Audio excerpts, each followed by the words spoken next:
ಕಲಾ ಕಾಲೇಜು ಕಲಾ ಕಾಲೇಜು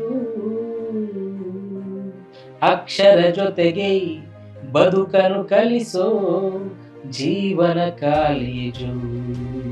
ಗ್ರಾಮದ ಕನಸು ಅನ್ನೋ ಕೃತಿಯನ್ನ ಹೊಸದಾಗಿ ಬಿಡುಗಡೆ ಮಾಡಿದ್ದೀರಾ. ಬರಿಬೇಕು ಅನ್ನುವಂತ ಆಸೆ ಇತ್ತು, ಹಲವಾರು ಕಾರಣಗಳಿಂದ ಅದಾಗಿರ್ಲಿಲ್ಲ. ಟೈಮ್ ಇಲ್ಲ ಅಂತ ಹೇಳ್ತಾರೆ. ಟೈಮ್ ಯಾರಿಗಿರಲ್ಲ ಗೊತ್ತಾ? ಯಾರು ಈ ಭೂಮಿ ಮೇಲೆ ಇರಲ್ವೋ ಅವ್ರಿಗೆ ಟೈಮ್ ಇರಲ್ಲ. ಗ್ರಾಮದ ಸ್ವಾವಲಂಬನೆ ಬಗ್ಗೆ ಒಂದಷ್ಟು ಮಾರ್ಗದರ್ಶನಗಳನ್ನ ಅದರಲ್ಲಿ ಆ ಪುಸ್ತಕದಲ್ಲಿ ಅಳವಡಿಸಿದ್ದೀರಾ. ಸರ್ಕಾರದಿಂದ ಬರುವ ಅನುದಾನನೇ ಬೇಕು ಅನ್ನುವಂತ ಒಂದು ಭ್ರಮೆಯಲ್ಲಿರ್ತಾರೆ. ನಿಮ್ಮ ಬಾಲ್ಯದ ದಿನಗಳು ಹೇಗಿತ್ತು? ಚಿಕ್ಕ ವಯಸ್ಸಿನಲ್ಲಿ ತಂದೆಯನ್ನು ಕಳ್ಕೊಂಡ್ರು ಕೂಡ ಆ ವಾತಾವರಣ ಇತ್ತಲ್ಲ.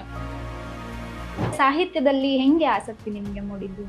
ಸಾಹಿತ್ಯ ಮತ್ತೆ ಬದುಕು ಎರಡು ಒಂದೇನೆ. ಬದುಕಿಗೆ ಸಂಬಂಧಪಟ್ಟದ್ದೇ ಸಾಹಿತ್ಯ. ಗ್ರಾಮದ ಕನಸು ನನಸಾದೀತೆ ಅಂತ ಒಂದು ಗ್ರಂಥಾಲಯದ ಒಂದು ಪರಿಕಲ್ಪನೆಯೇ ಇಲ್ಲ. ಅಲ್ಲಿ ಹೋಗಿ ಹಳ್ಳಿ ಜನರನ್ನು ಕೇಳಿದ ಗ್ರಂಥಾಲಯ ಅಂತ ಹೇಳಿದ್ರೆ ಏನು ಅಂತ ಕೇಳ್ತಾರೆ. ಟ್ಯೂಷನ್ಗೆ ಹೋಗ್ಬಿಟ್ಟಿದ್ದೀನಿ ನಾನು ಅನ್ನುವಂಥ ಮಾತುಗಳನ್ನ ಹೇಳ್ತಾರಲ್ಲ, ಇದು ನಿಜವಾಗ್ಲೂ ಕೂಡ ನನ್ನ ಪ್ರಕಾರ ಇದೊಂದು ಬಹಳ ದೊಡ್ಡ ಅಪರಾಧ.